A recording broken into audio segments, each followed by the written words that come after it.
Harsher methods, sanctions, Kharkiv, civilians, convoy, Belarus, Crimea, NATO, Poland, Moldova, Hungary, and Romania, Vladimir Zelensky, Switzerland. Earlier, lock, ruble, value, Berlin.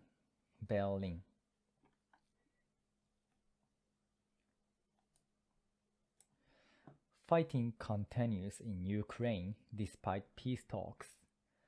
6 days after Russia invaded Ukraine, the war continues despite peace talks. Russia has increased its attacks and seems to be using harsher methods. Western countries have greatly increased sanctions, which are having a strong effect inside Russia. Russia has a much more powerful military and has surrounded Ukraine on several sides. Still, Ukrainian forces have surprised Russia by fighting back strongly. Russia is able to use missiles to hit Ukraine's cities and airfields from far away.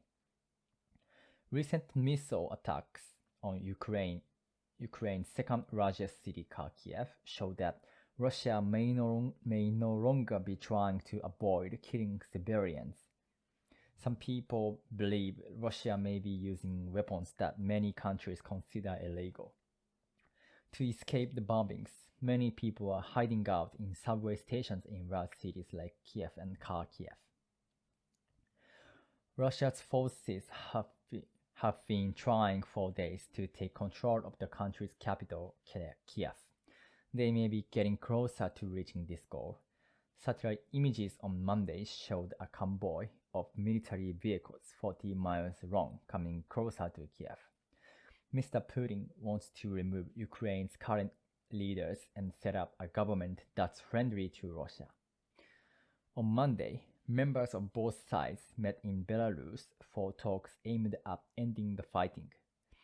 After several hours of talks, members of both sides went back to talk with their government. Some of Russia's conditions make an agreement unlikely. Russia is demanding that Ukraine agree that Crimea is part of Russia. Another of Russia's demands is that Ukraine agree to never join NATO. More talks are expected in a few days. Over 500,000 people, mainly women and children, have run from the fighting into countries like Poland, Moldova, Hungary, and Romania. Some European countries are considering changing their rules to make it easier for Ukrainian refugees to enter. Ukrainian President Vladimir Zelensky, who's still in Kiev, in spite of the danger, has inspired Ukrainians to fight hard to save their country. He has also gotten European countries to support Ukraine in ways that many people thought weren't possible. The European Union, EU, and Germany have both agreed to send weapons to Ukraine.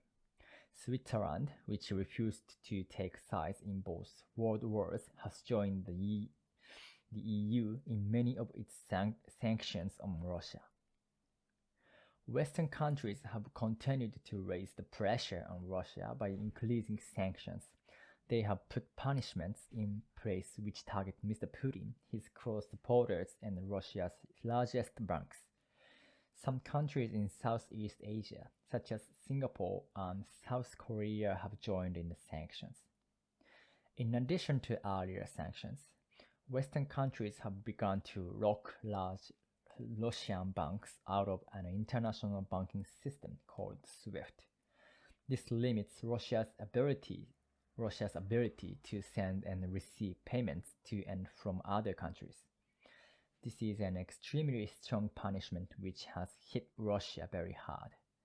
Russia's currency, the ruble, has dropped hugely in value compared to just a few days ago. Huge number of people around the world have also been protesting against Russia's invasion. Over the weekend, for example, a protest in Berlin brought out over 100,000 people. Even in Russia, people continue to protest against the invasion.